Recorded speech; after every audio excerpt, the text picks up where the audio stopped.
story. Oh. Yeah. Well, I got sick in 2000.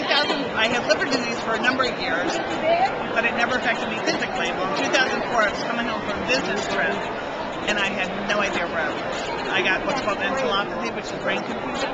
So luckily, I got home safely, left my car at the airport, got home safely.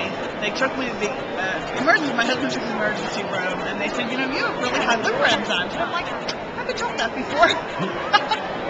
So I called my doctor that I had not spoken to since my son was born. So 10 years I hadn't talked to this liver doctor. And I called them and I said, I'm in the hospital and I think something's wrong with my liver. So he came the next day to see me and I was like, please don't yell at me. I haven't seen him in so long. So he came the next day and he said, yeah, your liver is done. So I got registered in New York City at Columbia Presbyterian, and they told me, they said, you were going to be so sick, you're going to be in the ICU before we even find a donor. And at the time, my kids were 4, 6, and 9. I was like, that can't happen. I have 3 little kids. So I called UNOS, and I said, what can I do to get my own donor? And they said, you can do anything you want as long as you don't spend money. So I wrote up a letter explaining that I was A positive and I was looking for a donor, and I sent it to everybody I knew, every newspaper in my town, the churches, the YMCA, the pastors, you name it, I sent it around. Sent it to all my email contacts. They sent it it got forwarded to a woman in California who I didn't know. She emailed me back and said, my dad just went through this, he was waiting at Johns Hopkins, he went to the Mayo Clinic and he got his transplant in 6 weeks. So as I'm reading this, my sister, who's kind of my medical advocate, called and said, you know, you might want to think about this. And this was in October. And I was like, well, maybe I'll do it in the summer when the kids are out of school. And she was like, no, you can't wait that long. She knew I was as sick as I was. I was in my denial bubble.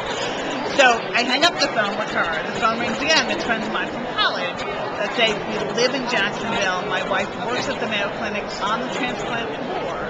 You need to come live with us. Literally all in one day, these phone calls. So I was like, okay. So I called the Mayo the next day. They said, send me your file. I sent them my file. Within a week, I had a schedule 6 inches thick. And I went down November 6th. I was listed November 27th. And I was transplanted on January 27th, which was a year to when I had that episode come from here. Wow. To the day. A year to the day, which was fascinating to me. How long ago was that?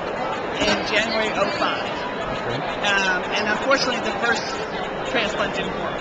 So they relisted me immediately, and within 18 hours I had the second. So I literally was asleep for a week. When my husband said, but you wakes up, she'd be really confused. And it was during the Super Bowl. When the Super Bowl's in Jacksonville.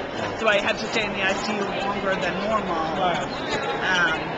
Because there weren't rooms available, because no one had any place to stay. So it was a little bit of a... But I absolutely love it. I go down once a year for my checkup, and they're the best. They're literally, they kept me alive. There's no... And then I had, like, every reaction. I found out I'm allergic to cyclosporin. Never knew that. I had a reaction for the Prograf. Made me crazy, you know? They were like, anything that happens could happen. I ended up getting a hernia a year later. Dr. Willingham was like, okay, we're done seeing you. So he was like, I don't want to see you again. I'm like, okay, Mom, I will be back. But you're over that now? You're doing well now? I'm fine. I'm in an injection every year. They kind of don't know what that's about because I have no symptoms and my blood doesn't even send me for it. The only way they know is when they take it. So now I have a biopsy every 6 months. Which is fine. It's no big deal. I'm here. Yeah, exactly. I'm here. So what events are you going to be in? Cycling. Cycling, great. Which I did a lot of spin, which is a class at the Y. I did that 6 days a week before I got transplanted and loved it. And then when I found out about the games, I was like, well, I can run with it.